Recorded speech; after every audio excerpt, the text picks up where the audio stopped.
have no pockets tonight. Good afternoon, everybody. Thanks for joining me here yet again. We're coming in the home stretch here. The counties have been working incredibly hard. Hundreds of thousands of ballots have been counted so far today, and we're in very good shape, but there's still some to count. So they are working incredibly hard. They're going to keep counting into the evening, and stay tuned. So let's see. We've been reaching out. We've been very closely in touch with all 67 counties, making sure that they're reporting on as regular basis as possible. I know all of you, everybody around the country, around the state are eagerly awaiting, and I can tell you the counties are too. They are really taking their time, making sure that every single voter in the Commonwealth who has cast their ballot is having those ballots accurately and securely counted. So, as you know, we're going to keep counting. Military and overseas ballots, I think, are coming in. Those will continue to be accepted through next Tuesday. There are obviously provisional ballots that will have to be counted as well after the initial round of ballots. And, I think whatever the outcomes are, I can tell you that I'm so proud to work with the 67 counties, the election officials who are just doing an amazing job getting these counted accurately and securely. So I am happy, I think, with that, to take your questions. Yes? The integrity of the election has certainly been questioned quite a bit over the past several days, and it seems to be intensifying now in these final states that we're waiting to hear from. What is your message to the people of Pennsylvania and to the people of the country about the way things work here in Pennsylvania? So, as we've been talking about for months, Pennsylvanians have more choices on how they've been able to vote this year than they've ever had in the history of the Commonwealth. And no matter how they voted, what's critical here is that we have very strong processes in place that make sure that voting integrity and security are constantly followed by every county in the state. So, for example, we talked about, I think it was yesterday, voting by mail in Pennsylvania. So the processes we've got, though it's new under Act 77 that we can all vote by mail, it's the same processes that we've used for decades for absentee voting. So voters have to apply. They're checked against either the Social Security database or the PennDOT database. They're checked against their voter record to make sure that they're a qualified voter and they are who they say they are. They cast their ballot, and then they're checked again when the ballot is received that they were actually an approved voter. Very secure. There's really, like, the strength of the integrity of this vote is really unparalleled. Same when you vote in person, right? You have to be registered, you go in, you sign in the poll book. All these things are tracked. Our voting systems and our databases make sure that no voter can cast more than one vote. It literally has a hard stop should anybody even try. And the counties, again, as I've talked about, the amazing county election officials, they take this so seriously. They are such professionals. So, I can just say, really, no matter how you chose to vote this year, and so many Pennsylvanians have, and it looks like it's really going to be great turnout when we finalize the numbers, that every method is incredibly safe and secure. Yes? I'm sorry. Yes, sir. Hi, Secretary. Hey, you've said, if I understand it correctly, that enough results may be coming in tonight for people to have a handle on who the winner in the presidential race is. What's your basis for thinking that? And can you put a finer point on it? How long? What makes you say that? So the counties are continuing to count, and so obviously, depending on how close the race is, that impacts whether you. So the final results are not certified until 20 days after the election, right? So I want to be clear, there's no final results happening now anyway. What's happening now is having enough ballots counted to actually see who the winner is, right? The farther apart that is, the easier it is to tell. So it's very close in Pennsylvania, right? There's no question. And so that means it's going to take longer to actually see who the winner is.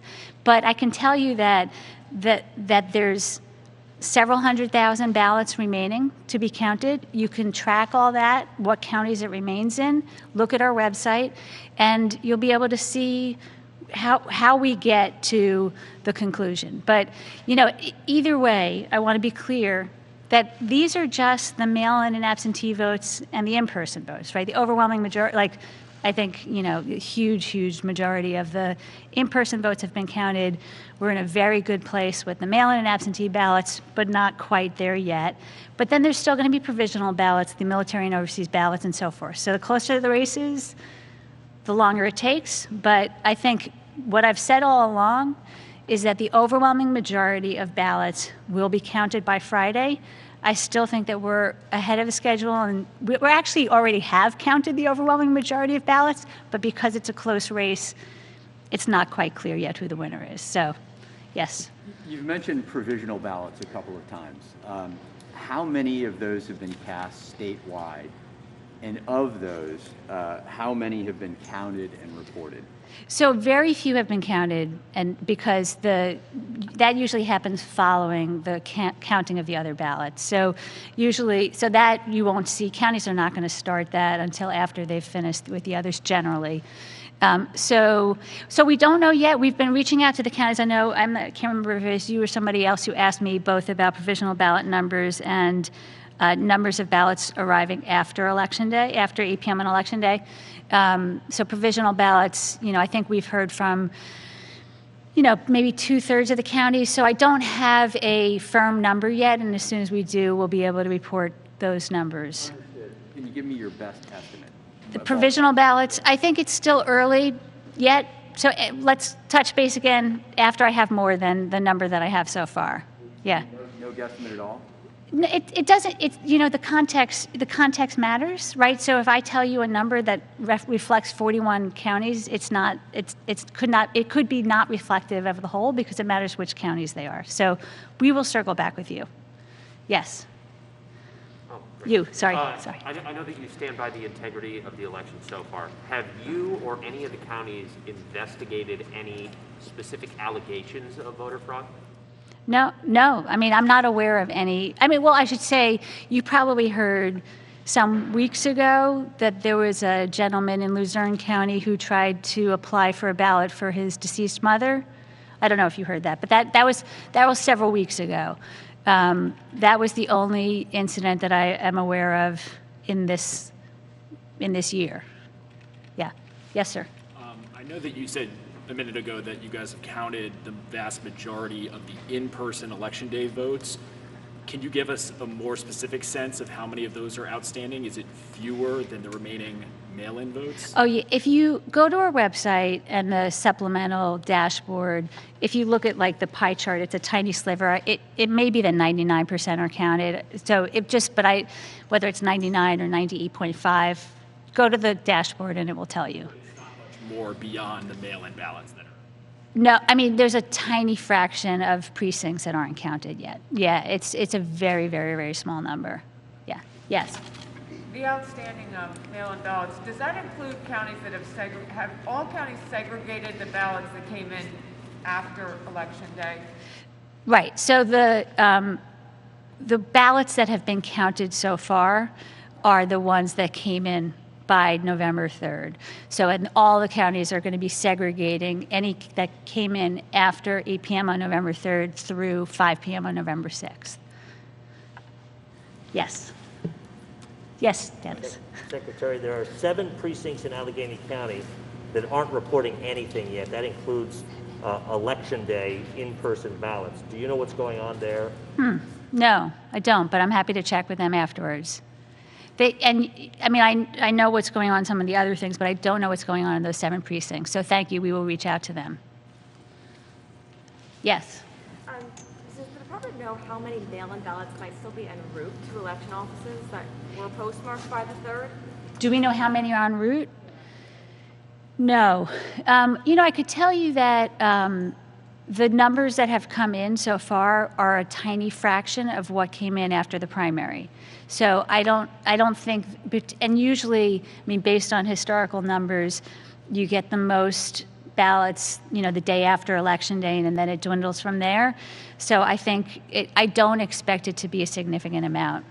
How many mail-in ballots were surrendered at the polls on November 3rd? Not yet. We will know that because we will know that, at once the counties do those because obviously those voter declarations had to be signed, and I think they'll also be able to track the provisional ballot voters, the ones that didn't surrender their ballots. But that will take some time. Thank you. Yes. Have you and your staff taken any special safety precautions? And should the county workers who are doing the counting be concerned about their safety, given the strong feelings? So by safety, you mean from the outside world or? Physical safety, yes. The counties really are in the best position to assess that. I mean, as you might imagine, we have a great Commonwealth, a lot of diversity from, very rural counties to urban counties. So it's really not a one-size-fits-all assessment. We certainly talk to the counties and issue guidance and directives on security of, the voting systems and the locations and, all those things. But I think the physical security of the staff, I would defer to the counties on. What about you and your staff? Taking any special precautions? Yes. Can you talk about those at all? I mean, we have security. We make sure that we are safe, and we make sure that where operations are secure and safe. Yes. Thank you. Yes, Jan. Well, I was going to ask you about the late arriving ballots, if you have any kind of idea of how many there are, but based on these questions, I get a sense you don't know. But you did tell CNN today that it was anywhere from 0 in some counties to hundreds in others. So, I mean, can you be a little bit more? Yeah, specific? I mean, again, it's actually it's significantly lower number than we thought. But I think we've heard from. I apologize, I forget exactly how many counties, so it's not a full picture yet, but it's a much less significant number. It's like a fraction of what we saw in the primary. So I think we saw 60,000 in the 3 days following the primary. It's not going to be anywhere near that. So once I have the full, again, I think I have maybe, 2/3 of the counties, and so I just want to make sure before I give, but what I said was true. There are some counties that got 0 the day following, and there are some counties that got in the hundreds, maybe 500. But so that's the range that I have now. But I just don't want to give an overall picture until I make sure I have every county in. Thanks. But it really is smaller. Yes. Sorry, if I could just double back on mail-ins, uncounted mail-ins. I think you said in your opening remarks that there were several 100,000 outstanding.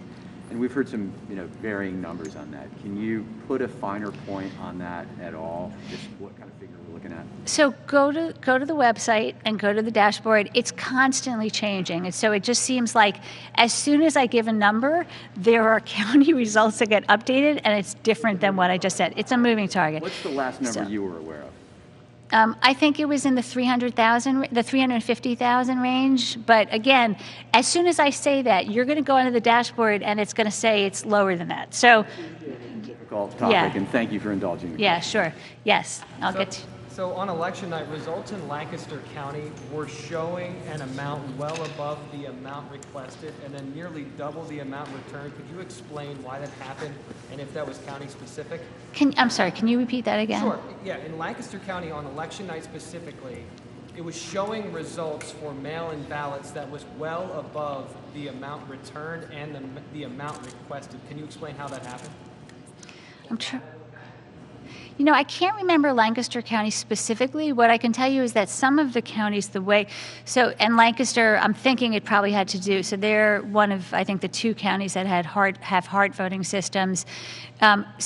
Each voting system vendor has the way they translate with the data has worked slightly differently. And as you know, this dashboard and even the website, it's the first year that we broke out provisional ballots, mail-in ballots, and in person. So some of the reporting, if the county's files were not done perfectly, it might merge to the categories, it might put things in the wrong category. So we've been working out all those quirks. Like I know, for example, York was off for a little while, but that is now corrected. So that may have explained what was going on with Lancaster. There's just been, most of it has been the county, the way they sent us the files, the data was just not in the right place, basically. So. Assure voters that it was handled and taken care of. Is there a way that you can do that? Well, it's fixed. I mean, it's fixed on the website, and you can also. So, I mean, I think I've said this at priors of these, but you can always go to the county websites. You can look and see. You know, it's an easy way to double check.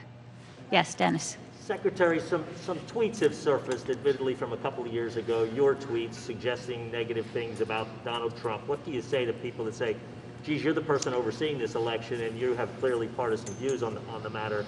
Well, what's your response to that? So my response is, look, these were 4 years ago. And at the time, I was not in the administration. I was not in any public service. I was a private citizen. It was a personal Twitter account.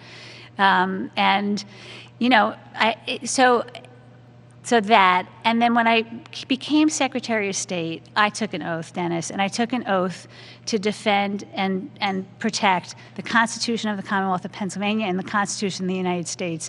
And partisan politics have no place in the Pennsylvania Department of State or any county elections office for that matter. I mean, we work for voting rights and for effective election administration, and I can tell you that I will do everything in my power to make sure that every voter, every candidate, and every party have access to a fair, free, safe, and secure election. And I don't care what their background is, and I don't care what my background is.